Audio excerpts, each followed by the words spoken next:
Title: The Eternal Echo of Lost Alley. The rain lashed furiously against the deserted city sidewalks, turning the asphalt into a dark mirror that reflected the ghostly lights of the street lamps.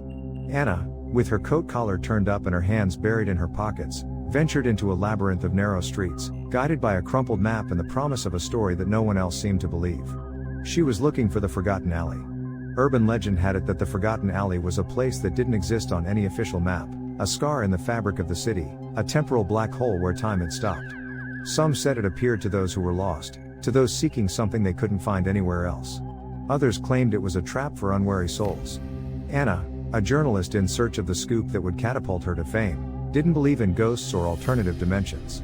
But the persistence of the legend, the whispers of unexplained disappearances, had driven her to this obsessive search. Suddenly, at the end of a shadowy passage, she glimpsed an opening. An alley so narrow that it barely let any light through. The air grew colder, a chill running down her spine. She hesitated, but curiosity, fueled by ambition, pushed her forward. Upon crossing the threshold, the city vanished. She found herself in a cobblestone alley, flanked by tall, dilapidated buildings that seemed on the verge of collapse.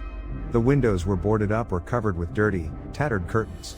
The silence was absolute, oppressive, interrupted only by the constant dripping of water. "Are you looking for us?" A soft, feminine voice surprised her, seemingly emanating from the walls themselves. Anna turned, searching for the source of the sound, but saw no one. "Who's there?" she asked, a lump in her throat. The wind suddenly blew, opening a rotted wooden door at the end of the alley. Anna felt an irresistible urge to approach, to discover what was hidden behind it. "You shouldn't have found us," the voice whispered, this time with a tone of growing anxiety. Ignoring the warning, Anna approached the door. She opened it slowly, cautiously. On the other side, there wasn't a room, but another alley, identical to the first. In the distance, she distinguished blurred figures, shadows that moved slowly. "Who are you?" she asked, her voice trembling. "We're trapped," said a woman in a long, frayed dress. "Trapped forever in this place. The Forgotten Alley feeds on our hopes, our lost dreams. How can I get out?" Anna asked, feeling panic seize her. "You can't," the woman replied. "No one can. Once you enter, you become part of this place. You forget who you were, where you came from. You become one of us." Anna recoiled, gripped by terror.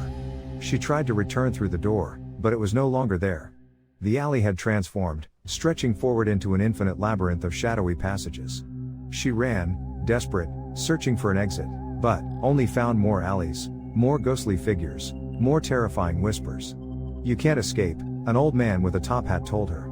"The Forgotten Alley claims you as its own." Suddenly, Anna stopped. She had heard a familiar sound, a sound that brought back memories of her past life. It was the sound of rain hitting the asphalt. She turned and saw, at the end of an alley, a faint light and the reflection of street lamps on the wet ground. It was the entrance, the exit. She ran towards it with all her might, but as she approached, the light faded, the sound of the rain grew fainter. She felt something pulling her back, an invisible force that was holding her in the alley. She fought with all her strength, clinging to the hope of escaping. Finally, with a last desperate effort, she managed to cross the threshold. She found herself back in the city, in the pouring rain. The Forgotten Alley had disappeared. She was alone, trembling with cold and fear. She returned home, exhausted and confused. She tried to write about what she had seen, but the words wouldn't come.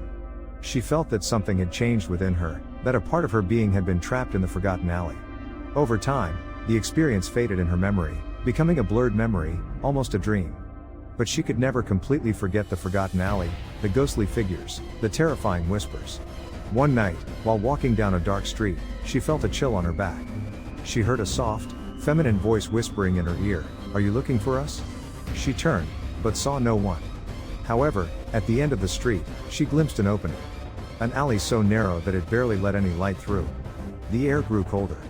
Anna stopped, seized by panic. She knew what that place was. She knew that the Forgotten Alley was calling her again. And this time, she knew that she wouldn't be able to